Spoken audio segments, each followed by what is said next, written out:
Leksjon 1. Smarte treningsvalg. Hei Anna, hvordan holder du deg aktiv i disse dager? Hei John, jeg fokuserer på kortere fotturer og styrkeøvelser. Det er smart. Korte turer er lettere å passe inn i en travel timeplan. Nøyaktig. Og styrkeøvelser bidrar til å bygge muskler og utholdenhet. Har du møtt noen utfordringer med treningsrutinen din? Noen ganger er det vanskelig å holde seg motivert, spesielt på travle dager. Jeg skjønner det. Hva gjør du for å presse deg gjennom de dagene? Jeg minner meg selv på hvor bra jeg føler meg etter å ha trent. Det er en stor motivator. Å føle seg bra er et så sterkt insentiv. Ja. I tillegg prøver jeg å blande rutinene mine for å holde den interessant. Å blande ting er nøkkelen. Har du en favorittøvelse? Jeg elsker å gjøre yoga, det er avslappende og bygger fleksibilitet. Yoga er fantastisk.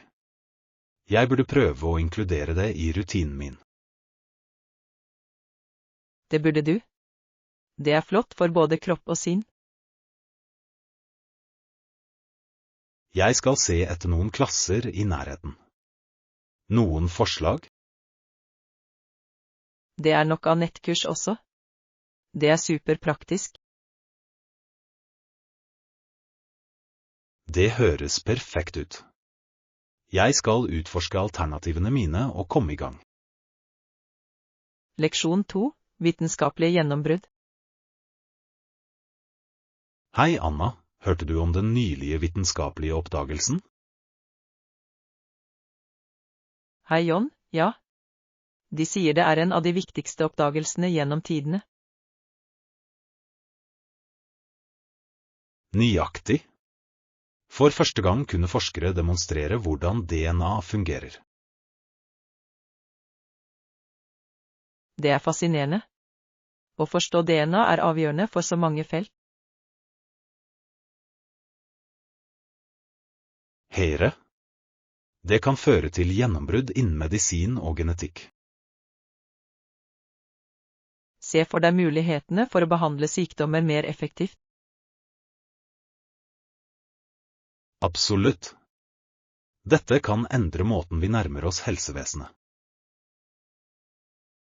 Tror du dette også vil føre til etiske bekymringer? Definitivt. Med stor makt følger stort ansvar. Ja, spesielt når det kommer til genetiske modifikasjoner. Det er en fin linje mellom innovasjon og etiske grenser. Avtalt. Vi må ha diskusjoner om konsekvensene.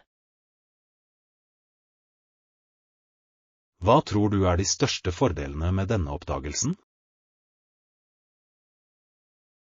Jeg tror personlig medisin kan være en stor fordel. Det ville skreddersy behandlinger til individuelle pasienter, ikke sant? Nøyaktig. Det gjør helsevesenet mye mer effektivt. Det er spennende å tenke på vitenskapens fremtid. Leksjon 3. Global Trade Impacts. Hei Anna, har du lagt merke til hvordan økonomien vår har blitt avhengig av importerte varer? Hei John, ja. Det er interessant å se hvordan global handel har endret seg. Høyre. Denne avhengigheten kan ha betydelige menneskelige konsekvenser. Absolutt. Det påvirker lokale arbeidsplasser og industrier, ikke sant? Ja, mange bekymrer seg for jobbsikkerhet på grunn av import. Og det kan også påvirke kvaliteten på produktene vi mottar. Det er sant. Noen ganger kan det hende at importerte varer ikke oppfyller våre standarder. I tillegg er det miljøhensyn med transport av varer. Nøyaktig. Karbonfotavtrykket til skipsfarten kan være ganske stort. Vi bør vurdere å støtte lokale bedrifter mer. Ja. Det kan stimulere den lokale økonomien og redusere avhengigheten. Og det fremmer bærekraft ved å minimere transport. Det er en vinn-vinn-situasjon. Hvilke lokale produkter liker du? Jeg elsker å kjøpe ferske råvarer fra lokale bondemarkeder. Jeg også. Det smaker bedre og støtter samfunnet vårt. La oss gjøre det til en vane å handle lokalt når vi kan. Flott idé. Hver eneste lille handling teller for en bedre fremtid. Leksjon 4. Shoppingstrategier. Hei Anna, jeg skal på shopping i dag. Bør jeg se etter noe spesifikt eller bare bla? Hei John, det kommer an på hva du trenger. Har du en liste? Jeg har noen ting i tankene, men jeg vil kanskje også se hva som er nytt. Det høres gøy ut. Surfing kan føre til uventede funn. Ekte. Jeg kan finne noe jeg ikke visste at jeg trengte. Nøyaktig.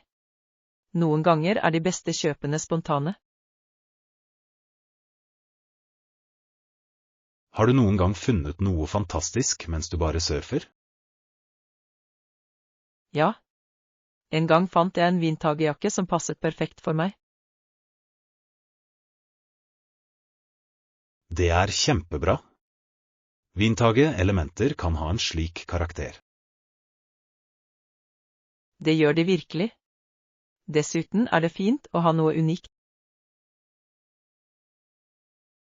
Jeg er enig. Jeg skal ha et åpent sinn mens jeg handler i dag. God idé.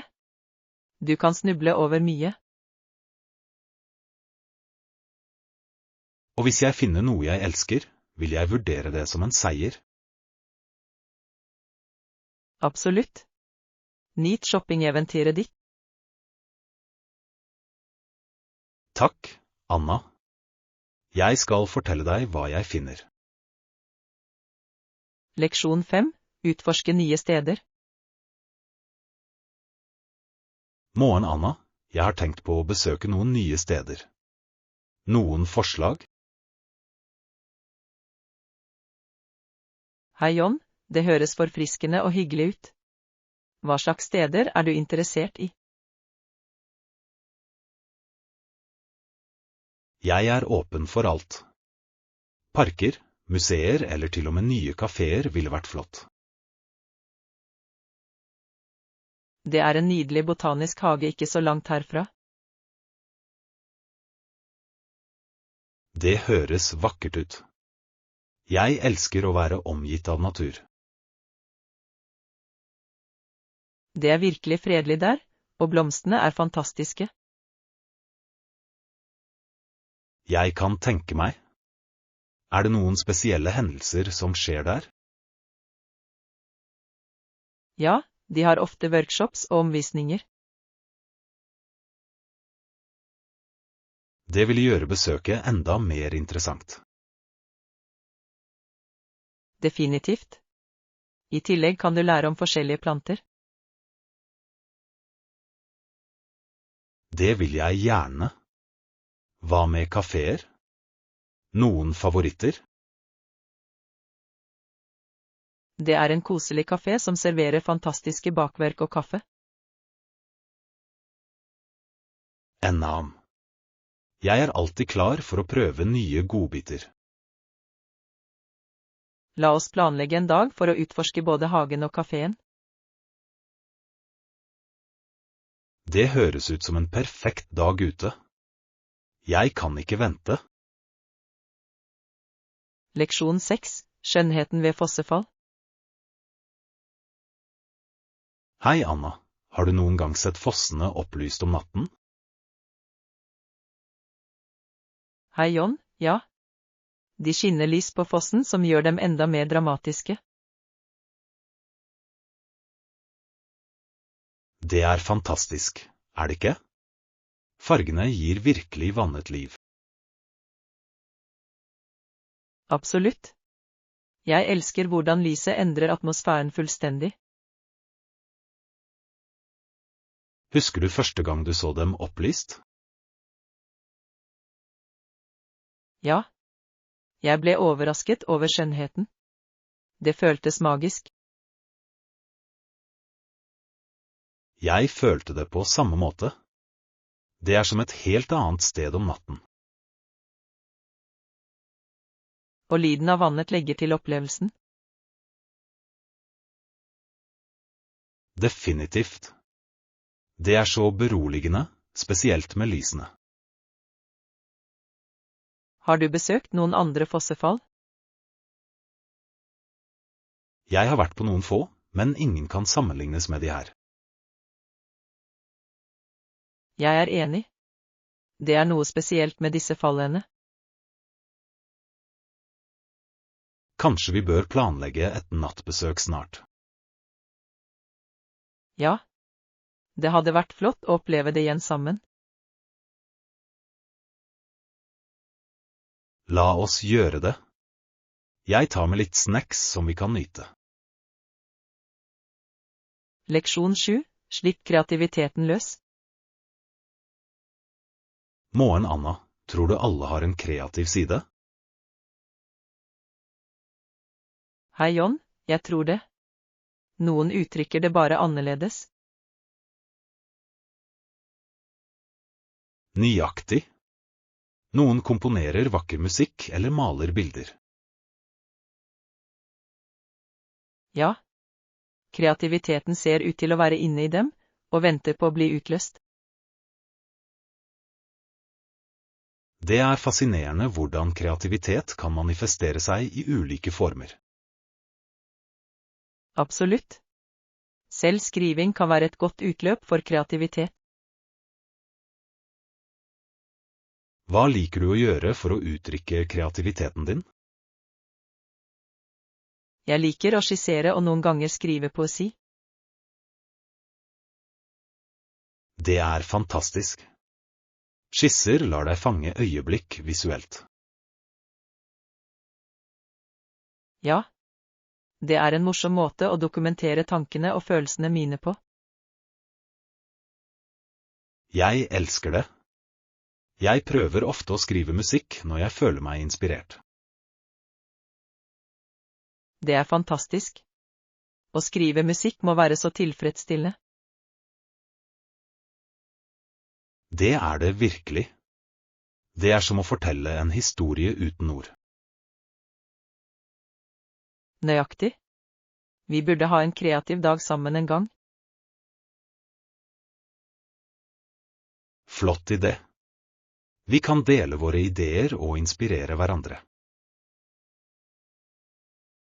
Leksjon 8. Vegetariske herligheter i Barcelona. Hei, Anna. Jeg har sett på restauranter i Barcelona. Hei, John. Det er spennende. Visste du at det har mange vegetarvennlige restauranter? Virkelig? Det er gode nyheter. Jeg elsker å utforske nye matalternativer. Du bør definitivt prøve noen lokale retter. De har fantastiske tapas. Tapas høres deilig ut. Hva er noen vegetariske alternativer du må prøve? Du kan prøve patatas bravas, som er krydret stekte poteter. Enam. Jeg liker også retter med ferske grønnsaker. Da vil du elske escalivada, en grillet grønnsaksrett. Det høres perfekt ut. Det noen spesifikke restauranter du anbefaler? Ja. Flax-kale et populært sted for sunne vegetariske måltider. Jeg har hørt om det. De fokuserer på ferske råvarer, ikke sant? Nøyaktig. De har til og med gode smoothies og desserter. Jeg legger det til på listen min. Det viktig å spise sunt mens du reiser. Definitivt. Det holder energien oppe for all sightseeing. Jeg kan ikke vente med å prøve all denne maten. Barcelona høres fantastisk ut.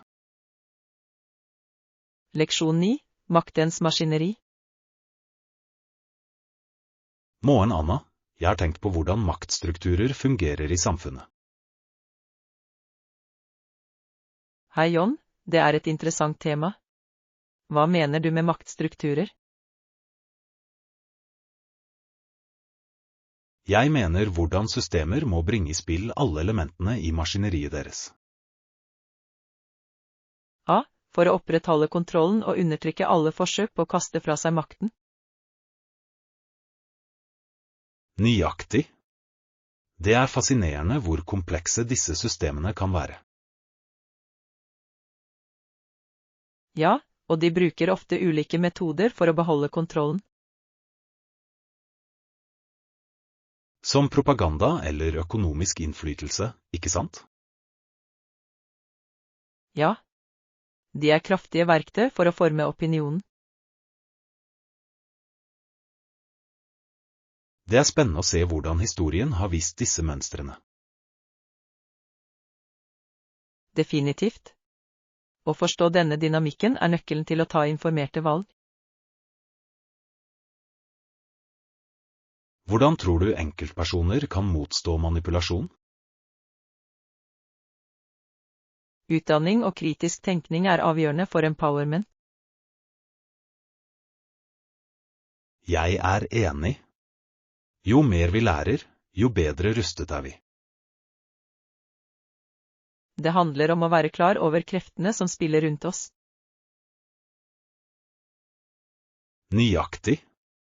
La oss fortsette å diskutere disse temaene, de så viktige.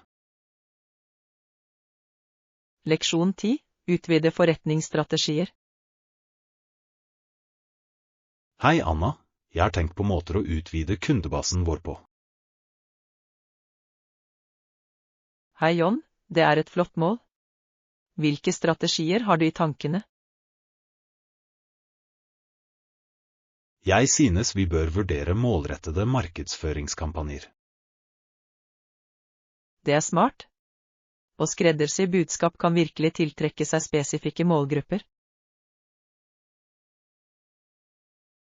Nøyaktig. Og til slutt bør vi utnytte dataanalyse for å forstå kundene våre bedre. Ja. Å analysere data hjelper oss med å identifisere trender og preferanser. Det utrolig hvor mye informasjon vi kan samle inn fra kundeinteraksjoner. Høyre. Vi kan bruke disse dataene til å forbedre produktene og tjenestene våre. Og det kan lede annonseringen vår til å bli mer effektiv. Absolutt. På denne måten kan vi nå folk som genuint interesserte. Har du noen eksempler på selskaper som gjør dette bra? Mange teknologiselskaper bruker dataanalyse for å skreddersy tilbudene sine. Det sant. Det handler om å komme i kontakt med den rette målgruppen. Ja. Jeg spent på å se hvordan disse strategiene kan utvide virksomheten vår. Jeg også. La oss begynne å implementere disse ideene snart. Leksjon 11. Fordele med trening. Hei, Anna. Jeg har fokusert på treningen min i det siste. Hei, John. Det er kjempebra. Hvordan har det gått for deg? Det har vært kjempebra. Jeg har trent en blanding av kondisjonstrening og styrketrening. Det høres effektivt ut. Har du lagt merke til noen endringer? Absolutt. De hjalp meg med å bygge utholdenhet og forbedre holdningen min. Det er fantastisk. God holdning er så viktig for den generelle helsen. Ja. Og jeg føler meg mer energisk utover dagen. Trening kan virkelig øke humøret og energinivået ditt. Definitivt. Jeg liker også den mentale klarheten det gir. Det er en stor fordel. Har du en spesifikk rutine? Jeg prøver å blande forskjellige aktiviteter hver uke for å holde det interessant. Det er smart. Variasjon bidrar til å forhindre kjedsomhet og holder deg motivert. Nøyaktig. Jeg er spent på å se hvor mye mer jeg kan forbedre. Leksjon 12. Navigering i transport. Hei, Anna. Har du sjekket transportalternativene for turen vår? Hei, John. Ja. Jeg så på stasjonene og nettsiden deres. Det er ganske brukervennlig. Det er flott. Hva om jeg må ta tog på et bestemt tidspunkt? Du kan enkelt bestille billetter online eller på stasjonen. Godt å vite. Er det noen rabatter for grupper? Ja, de tilbyr ofte gruppepriser, som kan spare penger. Det er nyttig. Jeg burde sjekke om vi har en vennegjeng med oss. Definitivt. Det er alltid morsommere å reise sammen. Hva med timeplanen? Er det hippie? Ja, togene går ganske ofte, spesielt i rushtiden. Det er praktisk. Hva med stasjonsfasilitetene? De fleste stasjonene har venteområder, butikker og kaféer. Perfekt. Det blir hyggelig å ta en matbit mens vi venter. Nøyaktig. La oss sørge for å planlegge avgangstiden vår klokt. Jeg skal finne de beste rutene og dele dem med deg. Leksjon 13. The Art of Niagara on the Lake. Hei, Anna. Har du hørt om Niagara on the Lake? Hei, John. Ja. Det er et så vakkert sted, spesielt om våren. Absolutt. Det tiltrekker seg mange malere og fotografer gjennom året. Naturen er fantastisk. Blomstene og landskapet skal inspirere til kreativitet. Definitivt. Jeg vil gjerne fange noe av den skjønnheten i bilder. Har du noen gang besøkt under blomsterfestivalen? Ikke ennå, men jeg har sett bilder, og det ser magisk ut. Du burde gå. Fargene er levende, og atmosfæren er livlig. Det høres ut som en perfekt helgetur. Ja. Det er også et flott sted for vinsmaking. Vinsmaking? Det gjør det enda mer attraktivt. Absolutt. Etter en dag med utforsking er det hyggelig å slappe av med litt lokalvin.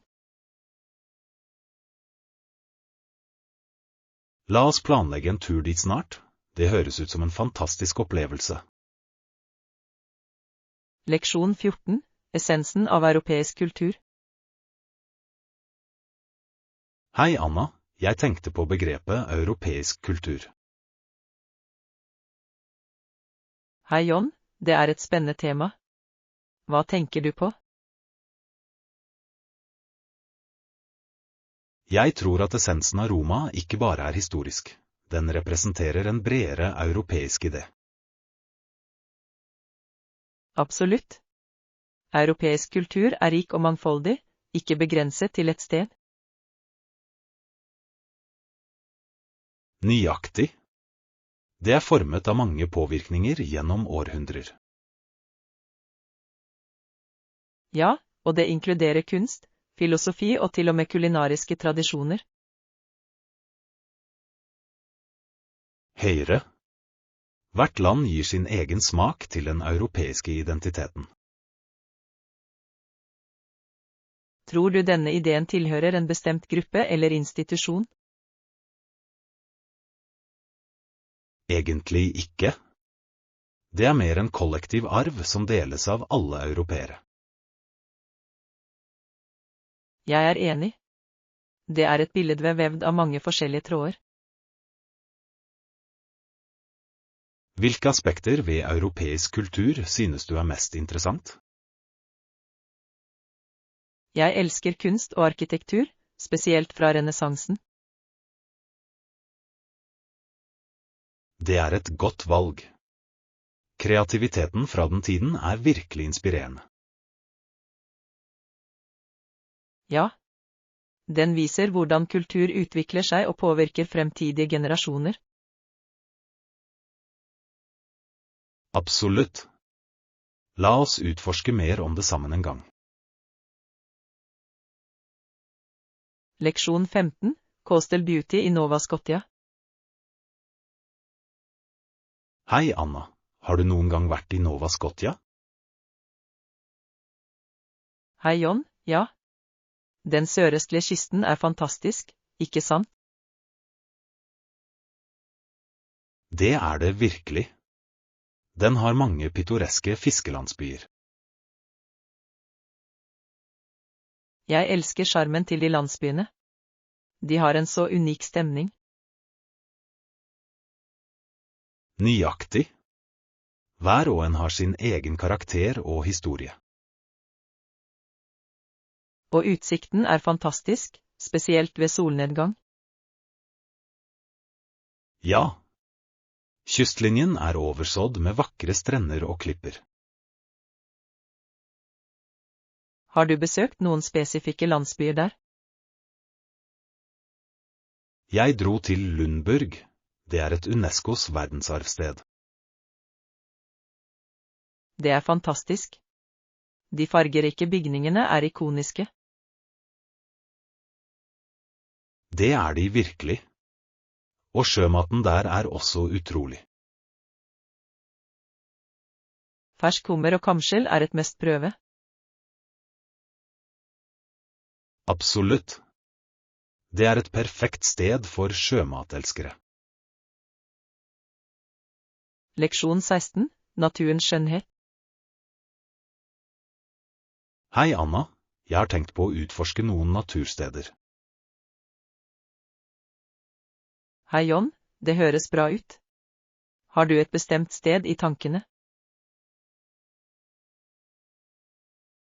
Jeg vurderte en nasjonalpark i nærheten. Den har mange trær og planter. Det er perfekt. Naturparker er så forfriskende og fredelige. Nøyaktig. I tillegg er det bra for sinnet å være omgitt av grøntområder. Sikkert. Er stedet lett tilgjengelig? Ja, det er bare en kort kjøretur herfra. Veldig praktisk. Stor. Hvilke aktiviteter kan vi gjøre der? Vi kan vandre, ha en piknik, og kanskje til og med gå på fugletitting. Fugletitting høres gøy ut. Jeg elsker å se forskjellige arter. Jeg også. Det er fascinerende å lære om det lokale dyrelivet. Er det noen spesifikke stier du vil utforske? Det er en naturskjønn sti som fører til en vakker utsikt. Det høres fantastisk ut. Jeg vil gjerne se utsikten der oppe. La oss planlegge en dag å gå. Det blir et fantastisk eventyr. Leksjon 17. Eventyr venter. Hei, Anna. Har du noen gang tenkt på å besøke en nasjonalpark?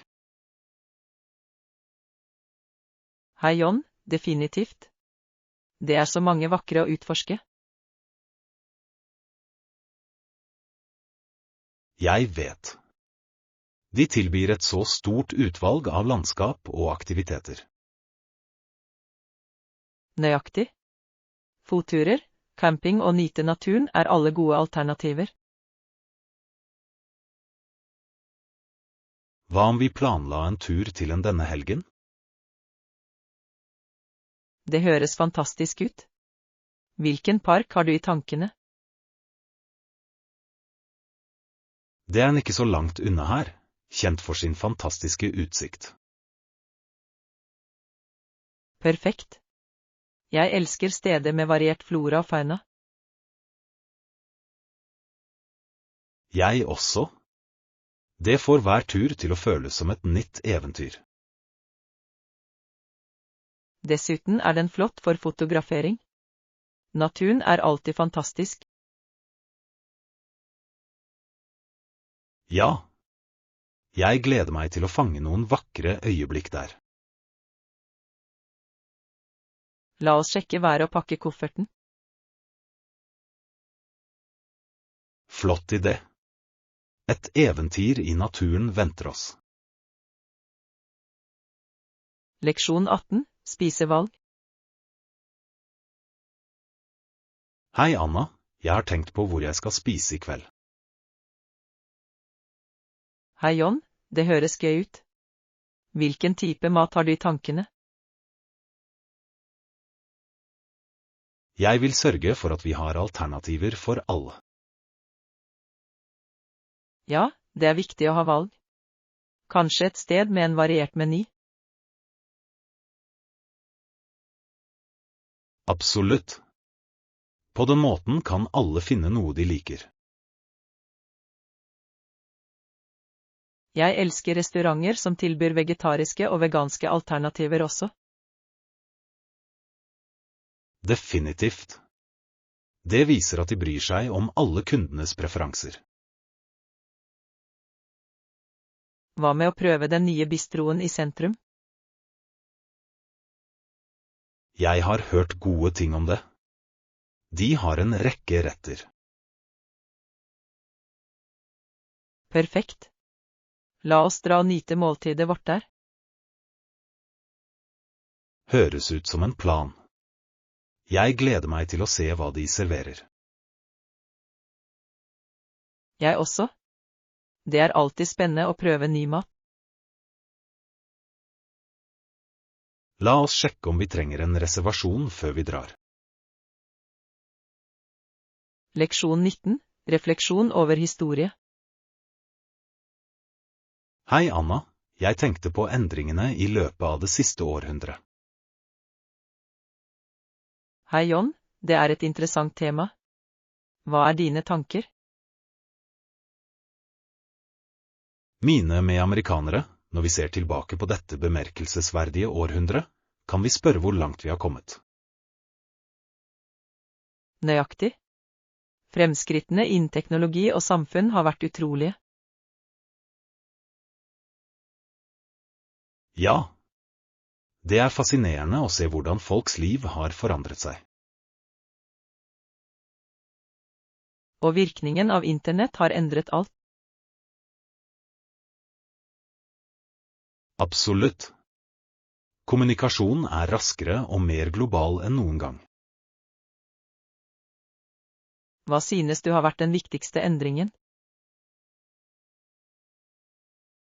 Jeg tror fremveksten av sosiale medier har omformet måten vi kobler på. Det er sant. Det er imidlertid både en velsignelse og en utfordring. Ja, det har sine fordeler og ulemper, men det er definitivt innflytelsesrikt. Når vi reflekterer, er det viktig å lære av fortiden også. Nøyaktig. Å forstå historien hjelper oss å navigere i fremtiden. Leksjon 20, spill på.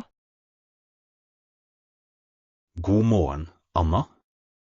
Jeg har den perfekte ideen for oss i dag. Hva med å spille et spill sammen? Et spill? Høres bra ut, John. Hva hadde du i tankene? Vel, jeg tenkte at vi kunne prøve ut det nye strategispillet jeg nettopp har kjøpt. Det skal være veldig engasjerende og utfordrende. Å, et strategispill, ikke sant? Det er midt i blinken. Er det tilgjengelig for oss å spille akkurat nå? Ja, det er det. Jeg har spillet ferdig og klart til å gå. La oss dykke inn og se hvem som er den beste strategen. Du er i gang, John. Jeg er alltid klar for en vennskapelig konkurranse. Dette kommer til å bli så gøy. Fantastisk, la oss komme i gang da. Målet med spillet er å utmanøvrere motstanderen din og erobre viktige territorier. Ok, jeg lytter.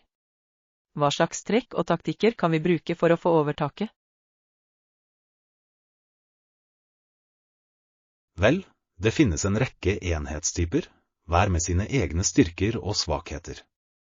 Du må vurdere implementeringen og ressursadministrasjonen nøye. Høres ut som jeg må virkelig tenke noen skritt fremover. Ikke noe problem, jeg er klar for utfordringen. La oss gjøre dette. Det er ånden, Anna.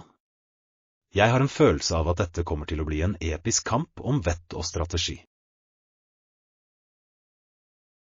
Kom igjen, John.